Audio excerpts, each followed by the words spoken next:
Les émotions sont au cœur de la vie humaine. Elles nous guident, nous inspirent, mais elles peuvent aussi nous détruire. Combien d'hommes et de femmes ont ruiné leur carrière, leurs relations, leur santé, simplement parce qu'ils ont agi sous l'impulsion de la colère, de la peur ou de la jalousie. Le stoïcisme nous confronte à une vérité brutale. Tant que tu es esclave de tes émotions, tu ne peux pas être libre. La liberté véritable ne consiste pas à faire ce que tu veux quand tu veux, mais à ne pas être contrôlé par des forces intérieures qui t'aveuglent. Vaincre ces émotions, ce n'est pas les étouffer ni les nier, mais apprendre à les comprendre, à les canaliser et à les transformer en force. Les émotions selon les stoïciens. Une perception avant tout. Les stoïciens enseignaient que nos émotions ne viennent pas directement des événements, mais de notre jugement sur ces événements. Ce n'est pas la perte d'un emploi qui crée l'angoisse, mais le jugement que nous portons. Je suis inutile, je ne retrouverai rien. Ce n'est pas l'insulte qui crée la colère, mais notre croyance que l'autre m'a manqué de respect et je dois répondre. Marc Aurèle écrivait « Ce ne sont pas les choses qui nous troublent, mais l'opinion que nous en avons. Cela signifie que nous avons plus de pouvoir qu'on ne le pense.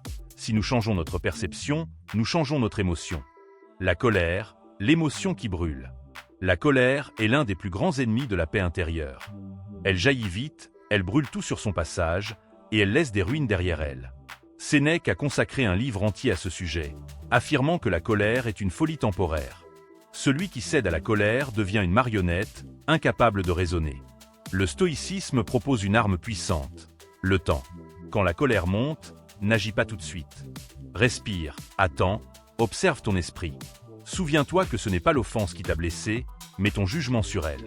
Un esprit maître de lui-même répond avec raison, pas avec impulsion. La peur, l'illusion paralysante. La peur est une émotion naturelle, mais elle peut devenir un poison quand elle paralyse et empêche d'agir. Nous craignons l'avenir, l'échec, la maladie, la mort. Pourtant, Épictète enseignait que la plupart de nos peurs concernent des choses qui ne dépendent pas de nous. Perdre du temps à trembler pour ce que nous ne pouvons pas contrôler est une perte d'énergie. Le stoïcisme invite à faire une distinction claire. Est-ce que cela dépend de moi? Si oui, j'agis. Sinon, je lâche prise. Vaincre la peur, c'est comprendre qu'elle est souvent une illusion amplifiée par notre imagination et que la meilleure arme reste l'action courageuse, même au milieu de l'incertitude. La tristesse et le deuil, accueillir sans se noyer. La tristesse et le deuil font partie de l'expérience humaine. Le stoïcisme ne nous demande pas de devenir des statues insensibles, mais de ne pas nous laisser engloutir par la douleur. Marc Aurèle, qui a perdu plusieurs enfants, écrivait que la mort est une loi de la nature, et que se révolter contre elle revient à se révolter contre l'ordre du monde. La clé est d'accepter que la tristesse soit là, mais de ne pas la laisser détruire notre équilibre. Vaincre la tristesse, c'est la transformer en sagesse, en gratitude pour ce qui a été, et en force pour continuer à vivre conformément à la vertu. Le désir et les passions, l'illusion du bonheur extérieur.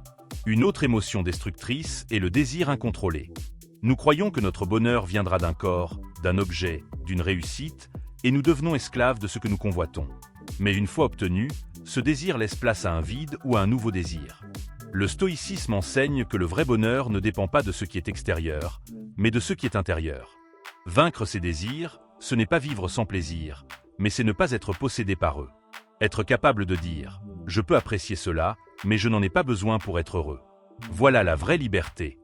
Comment vaincre les émotions? Le stoïcisme nous enseigne quelques pratiques à utiliser pour pouvoir dompter les émotions. Vaincre les émotions ne se fait pas en un jour, mais par un entraînement quotidien. Les stoïciens proposaient plusieurs pratiques. L'examen de conscience quotidien. Chaque soir, analyser ses réactions, comprendre pourquoi on a cédé à telle émotion et apprendre à mieux réagir demain. La visualisation négative. Imaginer les difficultés possibles pour s'y préparer mentalement et ne pas être pris au dépourvu. Le rappel de la mort, memento mori. Se souvenir que tout est éphémère, ce qui aide à relativiser les émotions intenses. La discipline de l'assentiment. Apprendre à stopper une pensée négative avant qu'elle ne se transforme en émotion destructrice. Ces exercices sont comme une gymnastique de l'âme. Répétés chaque jour, ils forgent un esprit plus calme, plus lucide, plus invincible. Attention, vaincre les émotions ne signifie pas les supprimer. Les stoïciens ne veulent pas que tu deviennes froid, insensible, déshumanisé. Ils veulent que tu deviennes maître et non esclave. Ressentir une émotion est naturel. Se laisser dominer par elle est une faiblesse. La véritable victoire est dans l'équilibre. Accueillir les émotions comme des visiteurs, mais ne pas leur donner les clés de la maison. Tu ressens, mais tu choisis ta réaction. C'est cette maîtrise qui définit la grandeur d'un esprit stoïcien. Chaque jour, nous sommes traversés par un océan d'émotions. La joie, la colère, la peur, la tristesse, l'enthousiasme. Certaines nous élèvent, d'autres nous écrasent. Mais le problème n'est pas que nous ressentons ces émotions. Le vrai problème, c'est que nous ne savons pas toujours comment les accueillir. Soit nous les rejetons brutalement, comme si elles étaient une faiblesse honteuse, soit nous nous laissons emporter par elles comme une barque fragile ballottée par la tempête. Le stoïcisme, lui, propose une autre voie. Une voie d'équilibre, de lucidité et de maîtrise intérieure. Beaucoup de gens pensent, à tort, que le stoïcisme prêche l'absence totale d'émotions, comme si l'idéal était de devenir une pierre froide et insensible. C'est une erreur. Les stoïciens n'ont jamais voulu tuer les émotions, mais les comprendre. Sénèque disait que les émotions sont naturelles, qu'elles naissent spontanément dans notre esprit en réaction au monde. Ce qui fait la différence, ce n'est pas l'émotion en elle-même, mais la manière dont nous y réagissons. Ressentir la peur n'est pas un problème. Se laisser paralyser par elle au point de ne plus rien faire, voilà le vrai danger. Ressentir la colère n'est pas un crime. Mais laisser cette colère nous transformer en tyran ou en destructeur, voilà ce qui nous enchaîne. Accueillir une émotion, ce n'est pas la nier ni s'y abandonner totalement. C'est la regarder droit dans les yeux, sans fuite et sans masque. Quand la tristesse arrive, au lieu de te dire « je ne devrais pas être triste », arrête-toi et dis-toi « oui, je ressens de la tristesse ». Quand la peur se lève en toi, ne cherche pas à la couvrir par de fausses certitudes, mais observe-la. Oui, j'ai peur.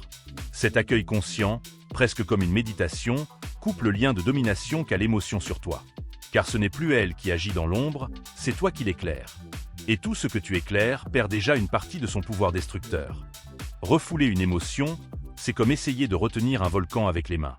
Plus tu opposes, plus la lave finira par exploser violemment. Le stoïcien ne refoule pas, il transforme. Il prend la matière brute de son émotion et la façonne comme un artisan. La colère devient force d'action pour corriger une injustice. La peur devient lucidité face au danger. La tristesse devient compassion et profondeur. En accueillant l'émotion, tu lui donnes un nouvel usage. Tu passes du rôle de victime à celui de maître. Imagine un marin en pleine mer. Les vagues sont hautes, le vent est violent, et la tempête fait rage. Le marin ne peut pas arrêter la tempête. Mais il peut tenir la barre, ajuster sa voile, rester présent et lucide. Voilà ce qu'est accueillir les émotions selon le stoïcisme. Ce n'est pas contrôler l'océan, mais apprendre à naviguer. Quand tu arrêtes de lutter contre tes ressentis, tu découvres qu'au cœur même de la tempête, il existe une paix, une solidité.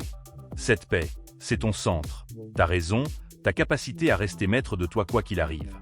Accueillir les émotions, c'est finalement apprendre à redevenir humain tout en restant fort. Ne plus être esclave de ses réactions, mais ne pas non plus devenir un robot insensible. C'est trouver ce juste milieu où chaque émotion devient une alliée, une messagère qui nous apprend quelque chose sur nous-mêmes et sur le monde. Le stoïcien sait que la vie est faite de tempêtes, mais il sait aussi qu'il peut toujours garder le gouvernail dans ses mains. Vaincre ses émotions, c'est retrouver la liberté intérieure. C'est devenir inébranlable face aux tempêtes de la vie. Le stoïcien n'est pas celui qui ne ressent rien, mais celui qui, au milieu de la douleur, de la peur ou de la colère, reste droit, calme et maître de lui-même. Les émotions ne disparaissent jamais, mais elles cessent d'être des tyrans. Elles deviennent des signaux, des forces que nous utilisons pour avancer. Et au-dessus de tout, le stoïcien cultive cette paix intérieure, ce calme invincible que rien ni personne ne peut lui enlever.